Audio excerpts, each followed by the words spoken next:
નમસ્કાર, good morning. હું શાહીન, આપ જોઈ રહ્યા છો સ્પાર્ક ટુડે ન્યૂઝ. મોર્નિંગની શરૂઆત કરીએ ન્યૂઝપેપરથી. તો નજર કરીએ ગુજરાત સમાચારની આજની મુખ્ય હેડલાઇન્સ પર. બાંગ્લાદેશમાં હિન્દુઓ પર હુમલા છતાં ભારતનો વેપાર યથાવત. ચિલ્લાઈ કલાન. જમ્મુ કાશ્મીરમાં 40 દિવસનો કાતિલ ઠંડીનો સમય શરૂ થયો. શ્રીનગરમાં -8.5 ડિગ્રી તાપમાન. 1947 પછી સૌથી ઠંડી રાત. ફ્લેવર્ડ પોપકોર્ન પર 18% જીએસટી. સેકન્ડ હેન્ડ ઇલેક્ટ્રિક વાહનના વેચાણ પર 18% જીએસટી લાગશે.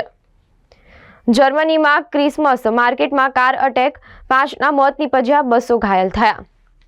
બાંગ્લાદેશી ઘૂસણખોરીના બાળકોની ઓળખ કરો, જન્મનું સર્ટી ના આપો. મધ્યપ્રદેશના દરોડાનો ત્રીજો દિવસ, જપ્ત સોના ચાંદીનો આંકડો 300 કિલોને પાર. ઇસ્લામના કટ્ટર વિરોધી અબ્દુલ પર મહિલાઓની દાણચોરીનો આરોપ.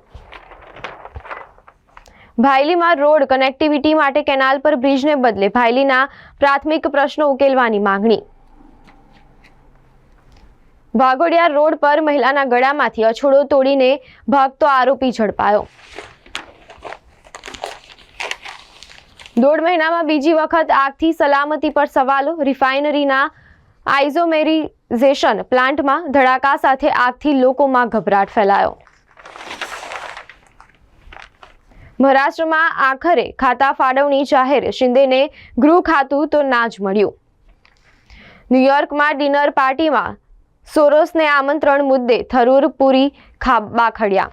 ભારત દુનિયાનું ગ્રોથ એન્જિન બનશે, સ્કિલ કેપિટલ બનાવવાની ક્ષમતા, મોદીએ કહ્યું. હવે નજર કરીએ દિવ્યા ભાસ્કર ન્યૂઝપેપરની મુખ્ય હેડલાઇન્સ પર.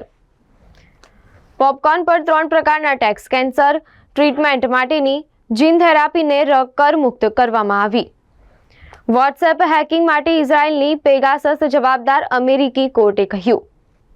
જાતિને લઈને ટિપ્પણી, ત્રાસનો આક્ષેપ. આઈઆઈએમ બેંગલુરુના પ્રોફેસરના સાથે જાતિને લઈને ભેદભાવ, 7 સામે કેસ નોંધાયા.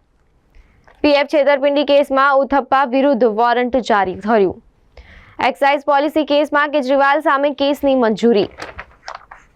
નલિયા 24 કલાકનો દિવસ 8 કલાકમાં સમેટાયો. સવાર બાદ સીધી સાંજ, બપોર ગાયબ થઈ ગઈ.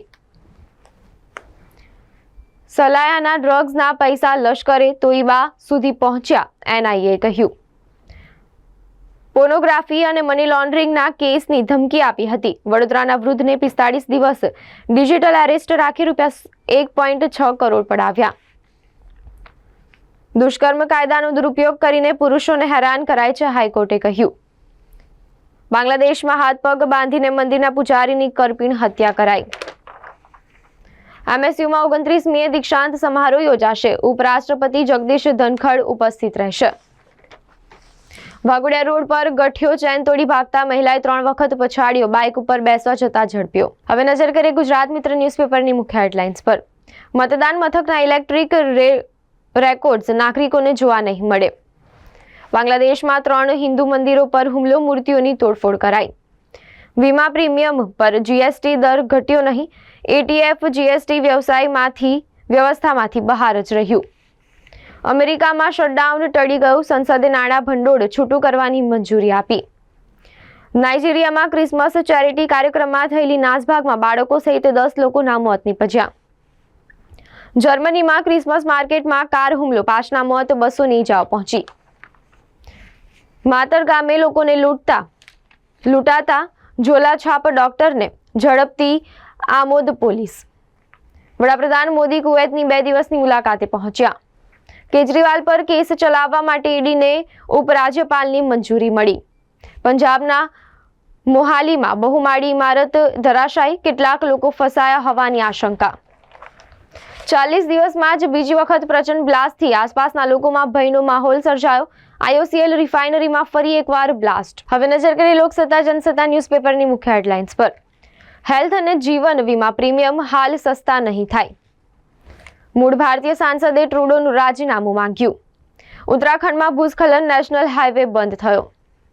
અમેરિકામાં શટડાઉન રોકવા બંને ગૃહમાં બિલ પસાર થયું. અમેરિકામાં છેલ્લી ઘડીએ શટડાઉન અટકાતા 23 લાખ કર્મચારીને હાશકારો. રશિયાના કઝાનમાં 8 ડ્રોનથી યુક્રેનનો 9/11 જેવો હુમલો. જર્મનીના ક્રિસમસ બજારમાં અરેબિયન ડોક્ટરે ભીડમાં કારથી 70ને કચડ્યા. પશ્ચિમ વિસ્તારમાંથી 20 ભારદારી વાહન ડિટેઇન કરાયા. આજે કૌટુંબીમાં ભારત વેસ્ટ ઇન્ડિઝ વચ્ચે ખરાખરીનો જંગ જામશે. ચાઇનીઝ દોરી સાથે 2 મહિલા સહિત યુવક ઝડપા. પાણીગેટ પોલીસે ચાઇનીઝ દોરીનો 2.99 લાખનો જથ્થો કબજે કર્યો. જિલ્લા કલેક્ટરના અધ્યક્ષ સ્થાને સંકલનની બેઠક મળી. સાંસદ અને ધારાસભ્યો દ્વારા પાણી, રસ્તા, જમીન રીસર્વે અંગે રજૂઆત. લક્ષ્મીપુરા રોડ પર કાર તળાવમાં ખાબકી, એન્જિનિયરના વિદ્યાર્થીનું મોત નીપજ્યું. IOCLમાં ISOM પ્લાન્ટના ફર્નેસ એરિયામાં ધડાકા સાથે ભીષણ આગ લાગી હતી. 45 દિવસ ડિજિટલ એરેસ્ટ કરી 1.59 કરોડ પડાવ્યા. હવે નજર કરીએ સંદેશ ન્યૂઝપેપરની મુખ્ય હેડલાઇન્સ પર. યુક્રેન દ્વારા કઝાનની અડધો ડઝન જેટલી રહેણાંક ઇમારતોને નિશાન બનાવવાની ભીષણ હુમલા કરાયા. રશિયાના કઝાન પર 9/11 જેવો ડ્રોન હુમલો. પોપકોર્ન પર 18% સુધીનો GST. સેકન્ડ હેન્ડ કાર પર પણ 18%. પ્લાન્ટની પાઇપમાં લીકેજ, આગની જ્વાળાઓ દૂર સુધી દેખાતા ગભરાટ. ગુજરાત રિફાઇનરી આઇસોમ પ્લાન્ટના NS1 યુનિટમાં આગ. જિલ્લામાં રેતી માફિયાઓને પકડી પાડવા SDM પોલીસ સરપ્રાઇઝ ચેકિંગ કરશે. વર્ષ 2010 પછી વ્યાયામ શિક્ષકની ભરતી કરાઈ નથી. ₹170 કરોડના ખર્ચ સામે 10 ગણી વસૂલાત કરાઈ. વડોદરા હાલોલ ટોલ રોડ ખાતે ટ્રાન્સપોર્ટરોના વિરોધ સાથે દેખાવો.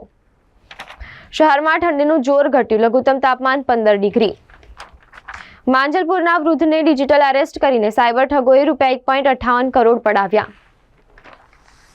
આજે ભારત સાથે T20ની હારના બદલાના ઈરાદે ટીમ WI રમશે. પૂર્વ વિસ્તારમાં પાણીની સમસ્યા ઉકેલો હજુ સમય છે, MLAએ કહ્યું. BCA 3 ODIના પોલીસ બંદોબસ્ત માટે 31 લાખ ચૂકવ્યા. હવે નજર કરીએ ગુજરાતની અસ્મિતા ન્યૂઝપેપરની મુખ્ય હેડલાઇન્સ પર. રશિયાના કઝાનમાં 9/11 જેવો હુમલો. યુક્રેનના 8 ડ્રોન હુમલા. જર્મનીમાં ક્રિસમસ બજારમાં સાઉદી ડોક્ટરે પૂરપાટ ઝડપે કાર દોડાવી. 2ના મોત નીપજ્યા, 60 ઘાયલ થયા. દિલ્હીની શાળાઓમાં ગેરકાયદેસર બાંગ્લાદેશી વિદ્યાર્થીઓ. દિલ્હીમાં મારઘરની વારંવાર રેકી કરવામાં આવી છે, સાંસદ સંજય રાઉતે કહ્યું.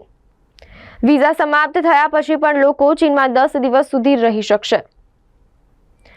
મીટિંગમાં પ્રેમી યુગલના લગ્ન કરાવવાની વાત થયા બાદ યુવતીના ભાઈનું હિંચકારું કૃત્ય.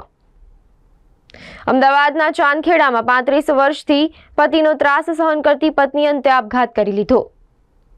અમદાવાદમાં ઢોલ વગાડીને ટેક્સ ઉઘરાવો તો ઢોલ વગાડીને સુવિધાઓ પણ આપો, શહેજાદ ખાન પઠાણે કહ્યું. અમદાવાદ શહેર ટ્રાફિક ડિવિઝનના હેડ કોન્સ્ટેબલ અને TRB લાંચના છટકામાં ભરાયા. અમદાવાદમાં ગાંજા વેચતે હો કહીને ઠગ્યાએ છરીની આણીએ 3000ની લૂંટ ચલાવી. અમદાવાદમાં MD ડ્રગ્સનો નશો કરાવીને કરોડોની પ્રોપર્ટી હડપ કરનાર વિરુદ્ધ તપાસના આદેશ.